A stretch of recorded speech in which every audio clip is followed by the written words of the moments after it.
Bom, galera, vamos começar aí então a nossa revisãozinha, né, para a revisão geral e para a segunda prova de vocês. Então vamos começar aí, o primeiro assunto que a gente tem para ver é sobre capacitores planos. Só para a gente lembrar aí como é que funciona, né, um capacitor plano. Então ele é formado por duas placas paralelas, desse jeito que eu estou desenhando aqui, né?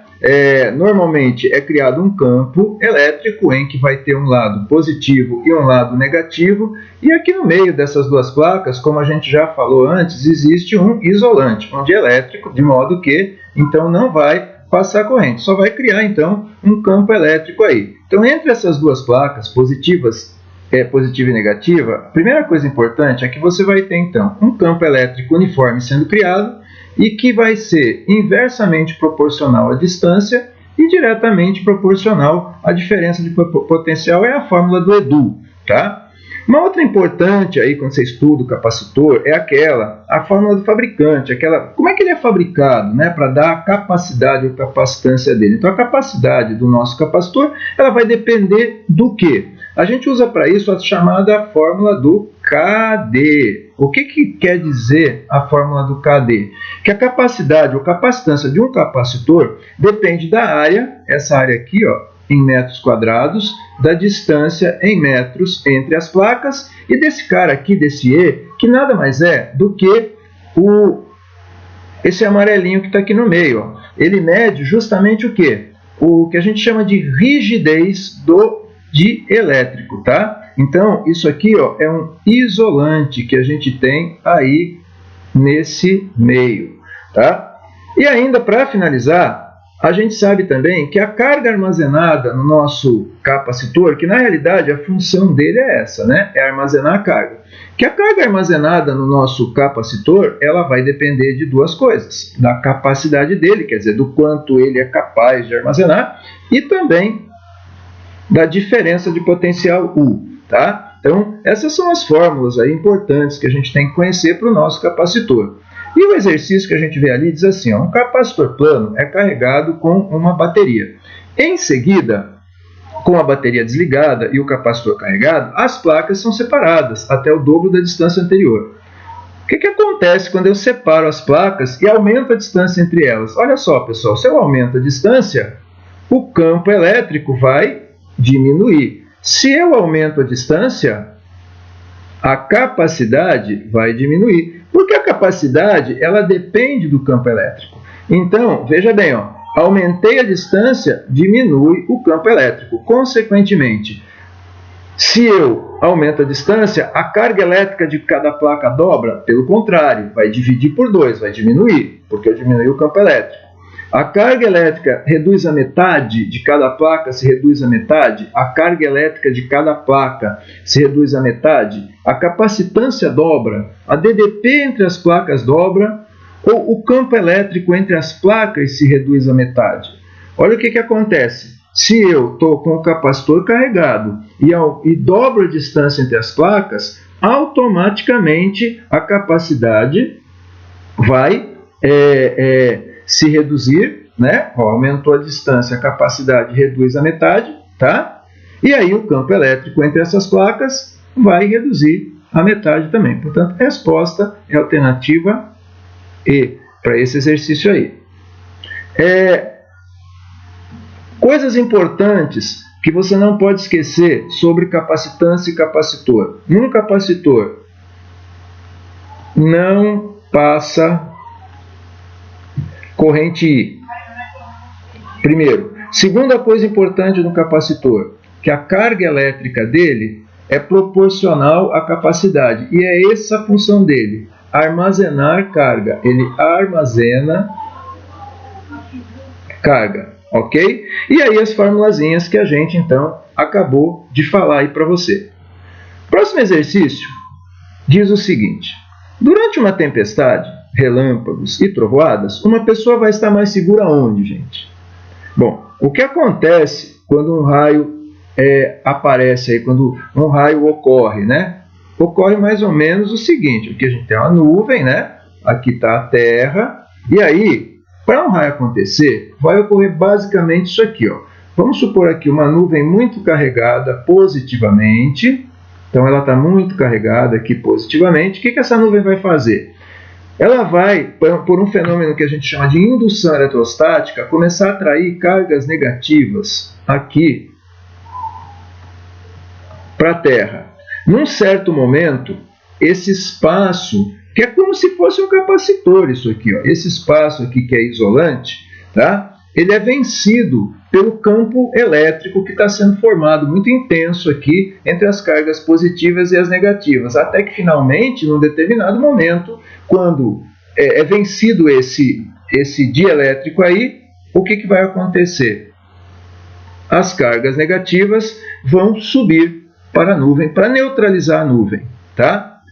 Nesse momento, o que vai acontecer aqui? Vai acontecer duas coisas importantes. Um clarão, né? Vai aparecer aqui luz, então você vai ter aqui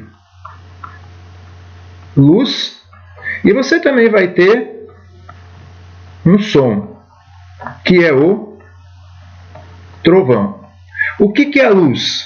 A luz é proveniente de um processo de ionização do ar em torno do nosso raio. Essa ionização faz com que os elétrons saltando de camadas menos energéticas para mais energéticas emitam fótons. Esses fótons provocam o clarão característico do raio. O som do trovão é porque o raio ele emite uma grande quantidade de energia, enorme, e essa energia se transforma em calor, aquecendo as camadas de ar próximas a ele, que se chocam com as camadas mais frias e provocam o estrondo característico, né, desse choque de camadas mais quentes com camadas mais frias, o som do trovão. Tá? E durante uma tempestade, aonde é que você vai estar mais seguro, hein? Embaixo de uma árvore isolada? Cara, embaixo de uma árvore isolada, o que você está procurando? Problema. Por quê? Porque as cargas elas vão se aproximar o máximo possível da nuvem. E quando tem a árvore, elas vêm tudo para cá. Ó. Se você está aqui embaixo, você está muito perto do risco do raio estar onde você está, né? Então, de jeito nenhum. Pela mesma razão, você não pode estar no topo de uma colina. No meio do campo aberto, aí você não está embaixo da árvore, meu. Aí você é a árvore, sacou? Então, o que vai acontecer? O raio vai passar por você. Você que é a coisa lá que está mais perto da nuvem. De jeito nenhum. No meio de um aglomerado de casas e árvores, agora melhorou, né? Porque no meio de um aglomerado de cargas e árvores, você reduz a probabilidade de você ser a única coisa que o raio vai atingir. Essa aqui é a resposta correta. Tá? Muito bem. Próximo exercício nosso aí diz assim, ó, sobre raios. Uma nuvem carregada positivamente pode atrair cargas negativas do solo. Show, verdade. Isso aqui é verdade mesmo. Tá? Uma nuvem positiva atrai cargas negativas no raio. Isso quer dizer que o raio sobe. Os raios não caem. Eles podem tanto subir quanto descer. Trovões são provocados pela energia dos raios. Trovões são provocados pela energia dos raios. Raios não ocorrem com tempo seco. Falso. Os relâmpagos são provocados pela luz emitida pelos elétrons. Olha aí, ó. E raios não ocorrem sobre árvores. Falso. Tá? Os relâmpagos são provocados pela luz emitida pelos elétrons? Não. Eles são provocados pelo fenômeno, como eu já falei, de ionização. Tá? Do ar próximo ao raio. Raios não. E aqui, ó, trovões são provocados pela energia dos raios? De uma certa maneira, sim. Mas a maneira mais correta de explicar isso é o choque, né, de camadas. O choque de camadas de ar aí próximas ao raio. Bom, resumindo, nessa listinha que eu fiz aqui para falar com vocês, né? A gente pode dizer que os trovões são provocados, sim, pela energia dos raios, tá? Mas essa energia é que faz aquecer o ar próximo deles e provoca choque das camadas. Raios podem ocorrer com tempo seco, sim, basta que haja proximidade de nuvens carregadas com solo. Relâmpagos são provocados pela luz emitida dos elétrons, mais ou menos. Na realidade, a explicação melhor é a ionização. E uma nuvem carregada positivamente sempre pode atrair cargas negativas pelo solo. Tá? Então, aí mais algumas coisinhas aí para a gente falar sobre os raios. E, finalmente, para encerrar, a última coisa aqui, o que acontece quando um ímã em forma de barra é partido ao meio? Bom, se nós tivermos um ímã aí, né, o que acontece com o ímã? O ímã é assim, ó. Um ímã em forma de barra, ele tem um polo norte e um polo sul. O que acontece quando eu quebro ele no meio? Simples. Quando eu quebro ele no meio, eu vou formar dois novos ímãs, com polo norte e polo sul. Princípio da indivisibilidade dos polos dos ímãs. Então, damos origem a dois novos ímãs. Só para aproveitar, já que a gente está falando aí de magnetismo, né, pessoal? Então, lembrar que os ímãs, eles são, na realidade, substâncias capazes de atrair as tais das substâncias ferromagnéticas, né, que atraem ferro principalmente, tá? E principalmente lembrar, uma das coisas importantes sobre magnetismo é o magnetismo da Terra, né? Não podemos esquecer, né, que quando a gente coloca uma bússola na Terra, ela sempre aponta para o chamado norte geográfico da Terra. Esse norte geográfico da Terra, na realidade, é o quê? É o sul magnético.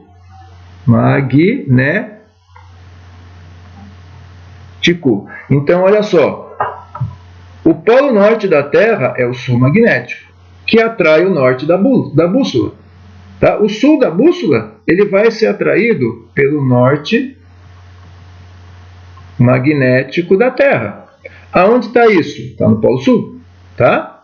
Então, cuidado, né, com essa questão aí, para você não misturar, né, o que é magnético e o que é geográfico aí por uma questão de convenção.